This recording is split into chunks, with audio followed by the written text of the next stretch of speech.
বলবে যাতে করে আমার হাঁকি করে যদি করে একে ওকে করে সব দিকেই, মানে বাথরুমের বেসিনের তলা, হ্যাঁ, তো তারপরে তোমার ওই যে বাথরুমের যে লম্বা বেসিনটার কথা বলছি, ওর বেসিনের তলা, হ্যাঁ, ওইগুলো যেন মানে সেইটা পরিষ্কার থাকে। এবং দেখো ইচ্ছে করে তুমি নোংরা করলে যে পরিষ্কার করে তারও তো খারাপ লাগে, ওই গন্ধ নোংরা পরিষ্কার করলে কি ভালো লাগে।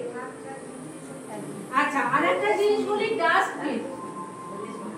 এইখানে এই যে ডাস্টবিন, এই ডাস্টবিনে কোনো রকমের ভেজা কিছু ফেলা হবে না। ভেজা বলতে কি, ধরো ভাত, মাছের কাঁটা, তরকারি, তেজপাতা, আমের খোসা, এই চিবির কাঁটা ফেলে এইগুলো কিন্তু কিচ্ছু এই কি কিছু বলবে বলবে হাত তুললে, আচ্ছা, এই ধরনের কিছু কিন্তু ফেলা যাবে না। এর আগে বহুবার বলা হয়েছে, আবার আজকে কিন্তু ঠান্ডা মাথায় ভালো করে বলে দিচ্ছি।